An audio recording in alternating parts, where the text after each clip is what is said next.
Hello दोस्तों, सभी का आपके अपने YouTube channel mission government teacher SP में स्वागत है। इस वीडियो में आपके लिए लेकर आया हूँ एमए प्रथम सेमेस्टर के एग्ज़ाम चल रहे हैं, अभी शुरू होने वाले। तो उसके लिए जो राजनीति विज्ञान है उसका पहला प्रथम पेपर, जिसमें अपने राजनीतिक सिद्धांत दे रखे हैं, प्लेटो, अरस्तु या कोई भी और एक्वानस हैं। तो उन सब के महत्वपूर्ण जितने प्रश्न बनते हैं या परीक्षा में आपके आएंगे, वो प्रश्न आपको इस वीडियो के अंदर करवाऊंगा।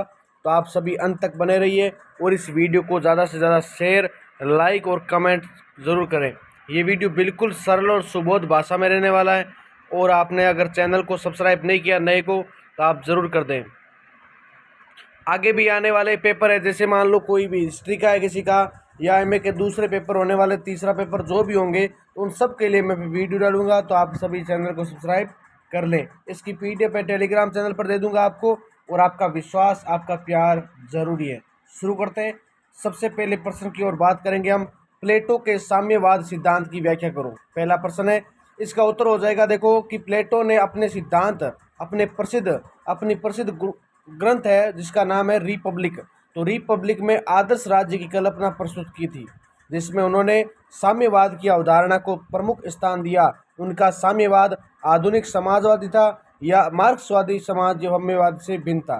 दोबारा देखिए, इसको समझिए कि जो प्लेटो था उसने अपने जो प्रसिद्ध ग्रंथ था जिसका नाम था रिपब्लिक, तो रिपब्लिक ने क्या किया, आदर्श राज्य की कल्पना की, उसके विचार किया है। और उन्होंने जो साम्यवाद की जो अवधारणा है उसको क्या दिया है, प्रमुख स्थान दिया है।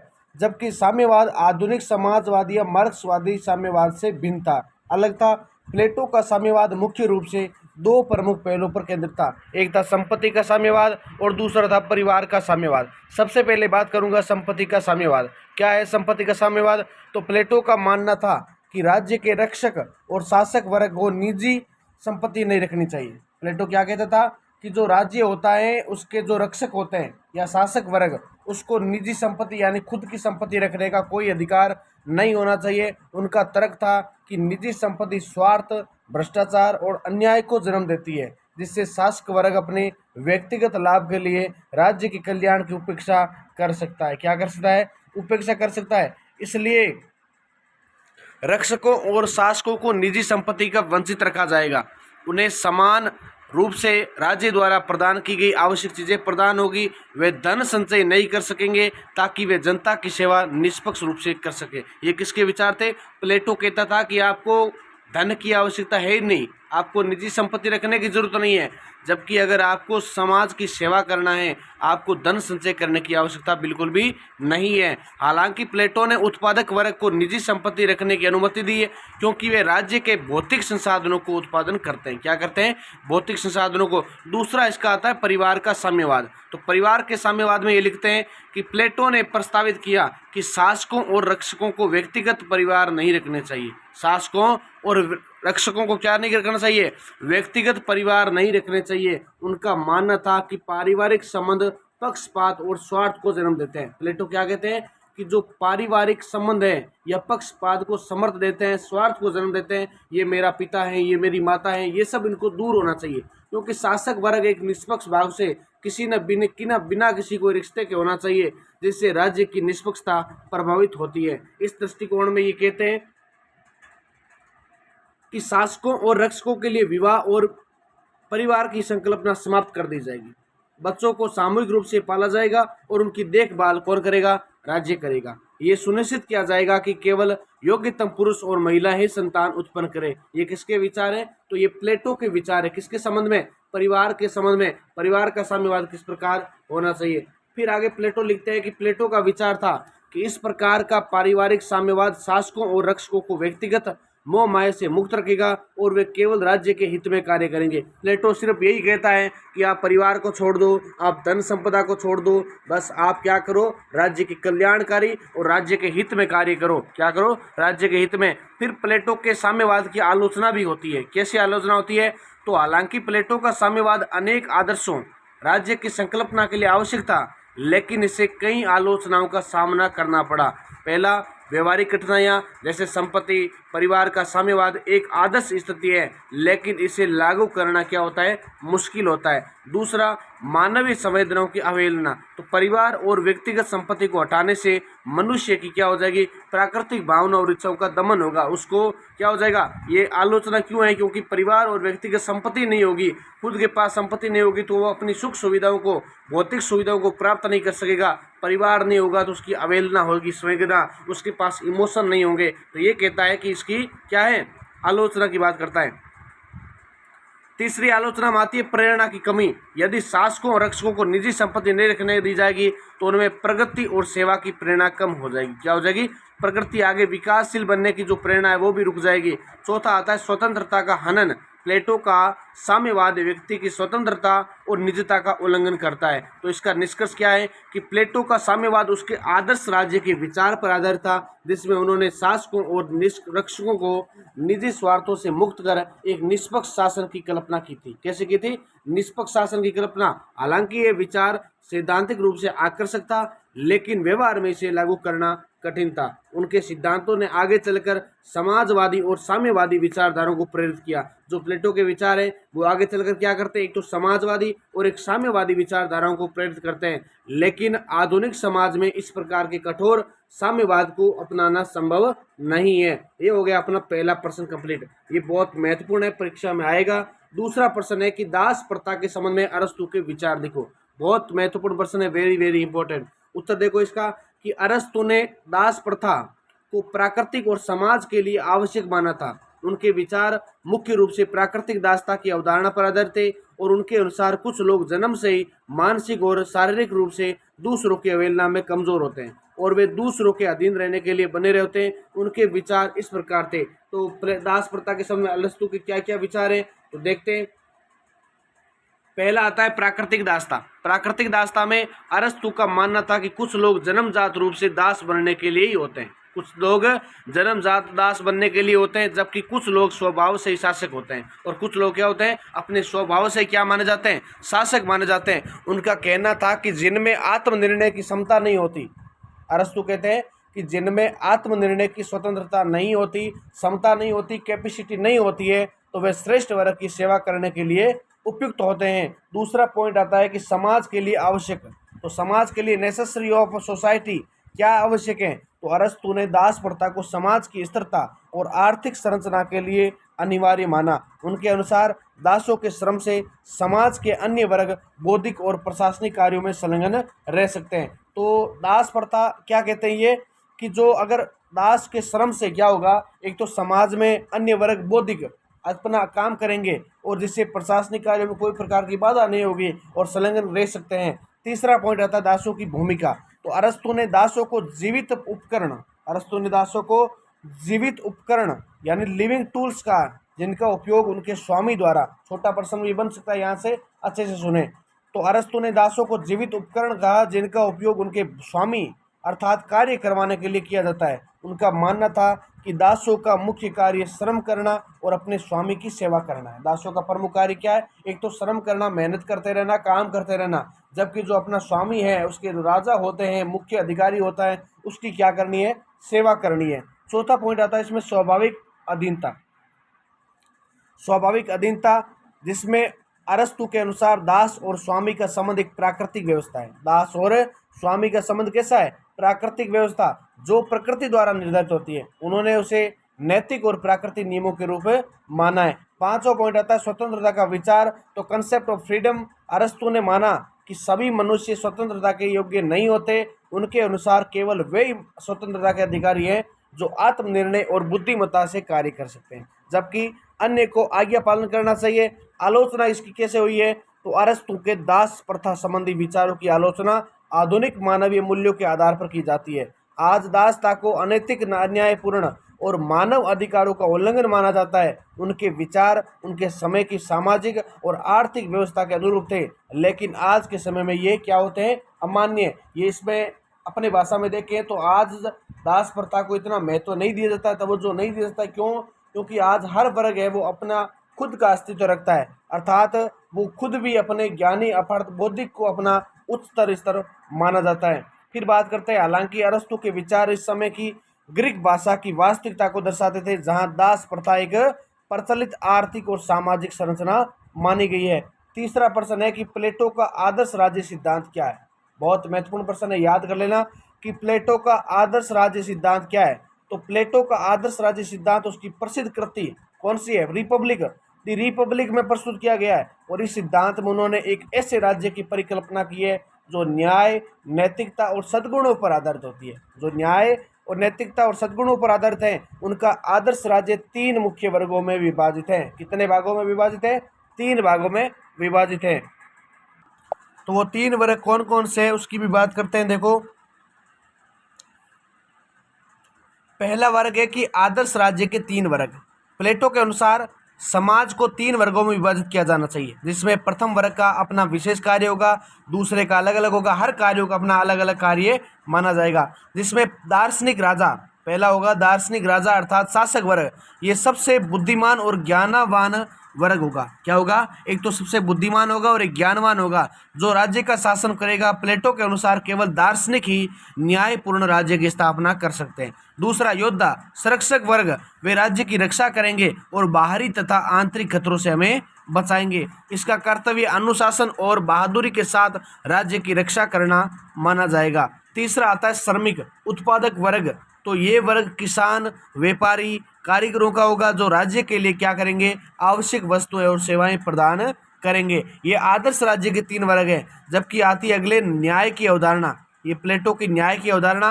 प्लेटो के मानना था कि आदर्श राज्य में न्याय तभी स्थापित होगा जब तीनों वर्ग अपने अपने कार्यों का सही ढंग से पालन करें और कोई भी वर्ग दूसरे के कार्यों में हस्तक्षेप नहीं करेंगे। क्योंकि अगर शासक वर्ग का कार्य क्या है? सत्ता को चलाना अर्थात समाज में अस्तित्व बनाने रखना, तो अगर शुद्ध यानी जो दूसरा वर्ग होगा तो वो उसमें अगर हस्तक्षेप करेगा तो फिर मामला क्या हो जाएगा?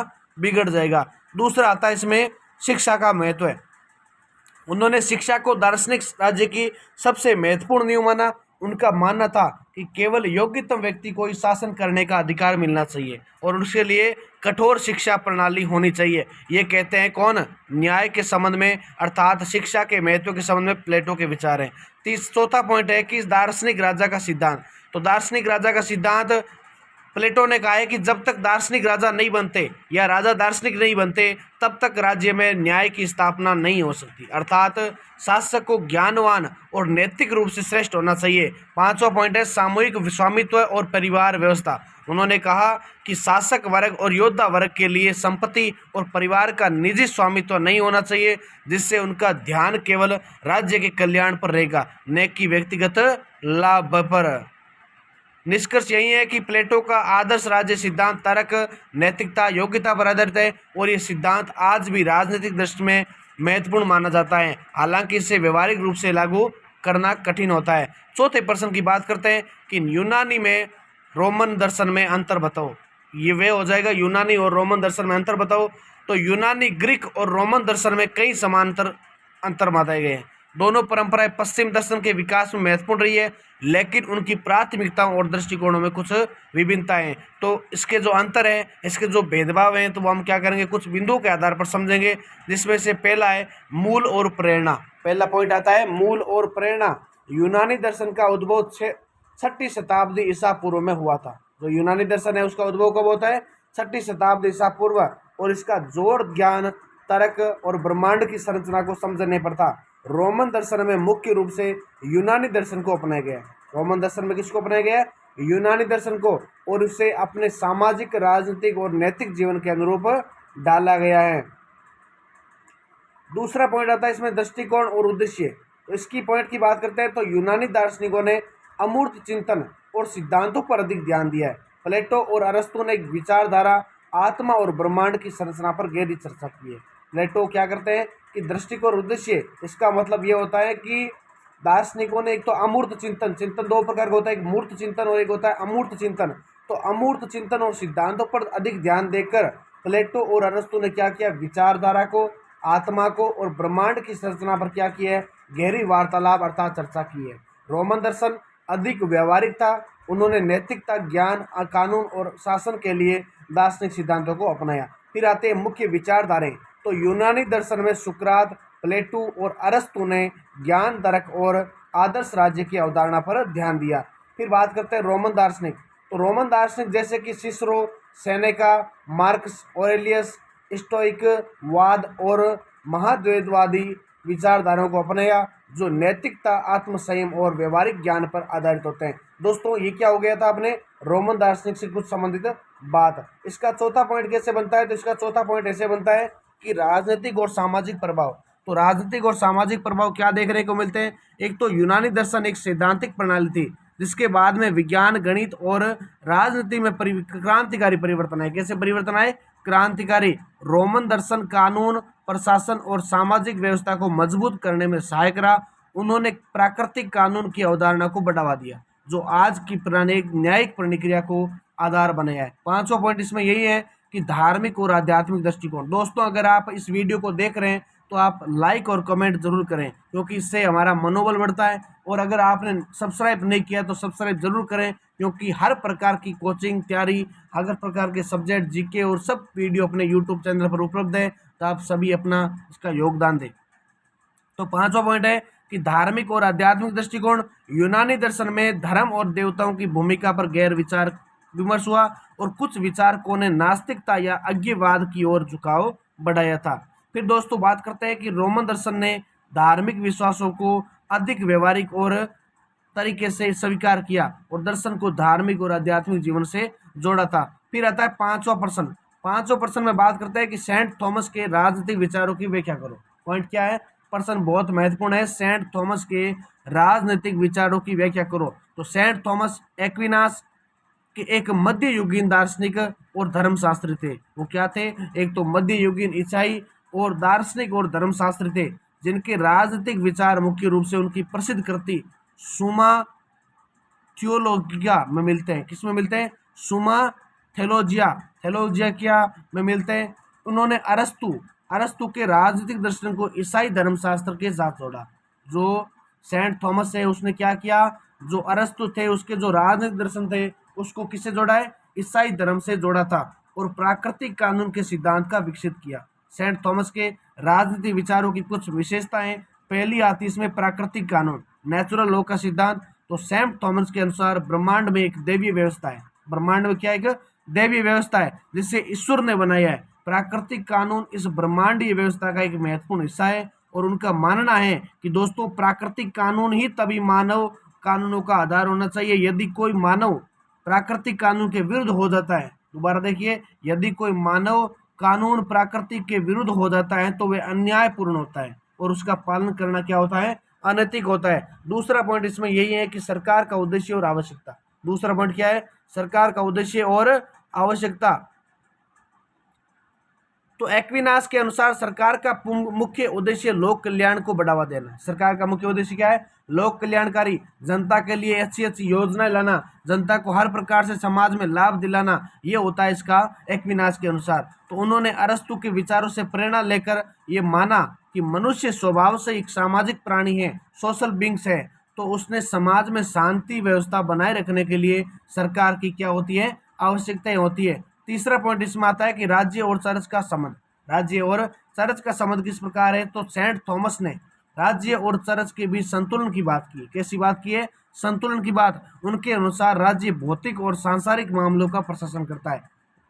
एक्विनास कहते हैं कि राज्य क्या करता है? भौतिक और सांसारिक मामलों का प्रशासन करता है। चर्च आध्यात्मिक मार्गदर्शन प्रदान करता है। चर्च का मतलब क्या है? कि जो ईसाइयों में प्रमुख धार्मिक केंद्र होते हैं, जैसे हिंदू अपने मंदिर होते हैं, मस्जिद होते हैं, तो उसी प्रकार क्या होते हैं?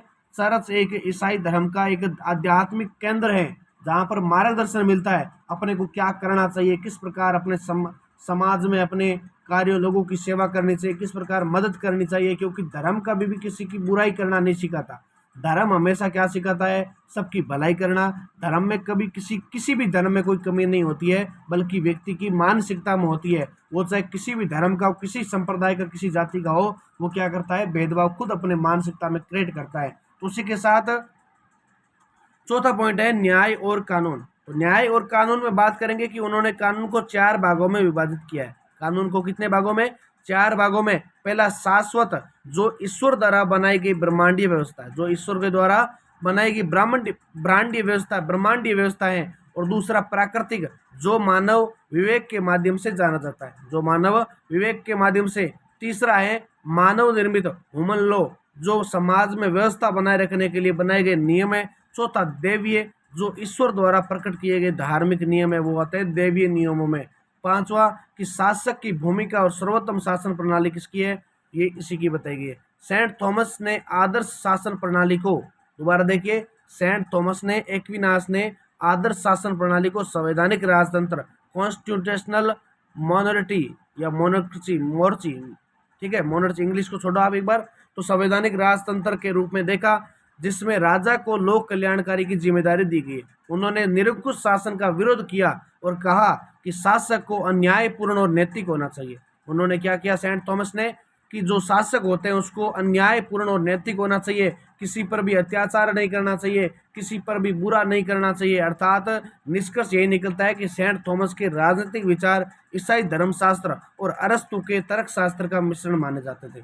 तो अगर आपने इतनी लाइन समझ ली ना, तो आपका पेपर 100% बहुत महत्वपूर्ण और अच्छा होगा। आप हर परीक्षा में दूसरे बच्चों से 2 कदम आगे होंगे। अगर आपने ये वीडियो एक बार पहले अभी और एक बार पेपर से जस्ट पहले घंटा 2 घंटा देख लिया, तो आपका पेपर बहुत शानदार पेपर होगा। तो निष्कर्ष यही निकलता है कि सेंट थॉमस के राजनीतिक विचार और ईसाई धर्मशास्त्र और अरस्तु के तर्कशास्त्र का मिश्रण थे। उन्होंने प्राकृतिक कानून को सर्वोच्च माना और ये तर्क दिया कि राज्य का उद्देश्य क्या है, जनता के भले के लिए काम करना होना चाहिए। क्या होना चाहिए, जनता के भले के लिए काम करना होना चाहिए। उनका दर्शन आधुनिक न्याय, नैतिकता और कानून की अवधारणाओं पर गहरा प्रभाव डालता है। तो दोस्तों, हमने महत्वपूर्ण 5 प्रश्नों की बात की है। 5 प्रश्नों में से आपको पता खुद चल जाएगा कि आपके राजनीति का जब एमए फर्स्ट सेमेस्टर का पेपर होगा, तो आपको पता चलेगा कि आपके कितने % इन 500 में से आए हैं और आपको कितना याद रहा है और आपके लिए कितना फ़ायदेमंद हुआ है। अगर आपको अच्छा लगेगा ना, तो आप खुद सब्सक्राइब कर दोगे और आप वीडियो को लाइक करोगे और अपने सभी दोस्तों में शेयर करोगे, क्योंकि शेयर करने से क्या होता है कि विद्या दानम लभते ज्ञानम। आप जितना विद्या का दान करोगे, विद्या की माँ सरस्वती आपको भी उतना फल प्रदान करेगी, इसलिए शेयर करना चाहिए। बाकी आपकी सोच है, अगर आप इसको शेयर करोगे अपने दोस्तों तक, तो उनको भी ये फ़ायदा पहुंचेगा, वो भी देख सकेंगे। इसलिए आप ज़रूर इसको शेयर करना और इसे लाइक करना मत भूलना। लाइक करने से मनोबल अच्छा होता है कि हाँ, इतने लोगों ने देखा है और उन्होंने रिस्पॉन्स दिया है कि सर वीडियो अच्छा था, और आपने ऐसे बनाते रहिए। आप कमेंट के माध्यम से बता सकते हो कि सर अच्छा है कि नहीं है, या पेपर देने के बाद बताओ कि सर आपके पर्सन बिल्कुल नहीं आए, आपने हमारा टाइम वेस्ट किया है, या सर आपके अच्छे पर्सन आए हैं, हम आपको और देखना चाहते हैं। तो सब्सक्राइब करेंगे और भी आगे काम करेंगे इसी के साथ। और अगर इसी की टेलीग्राम चैनल की लिंक दे रखी है, इसमें पीडीएफ में दे दूंगा, और अगर आप नाम सर्च करोगे मिशन गवर्नमेंट टीचर एसपी, तो भी आपको मिल जाएगा टेलीग्राम पर, उस पर इसकी पीडीएफ डाल दूंगा अगर आप पढ़ना चाहे तो। बाकी सभी का पेपर बहुत अच्छा होगा। All the best. इसी के साथ जय हिंद, जय भारत।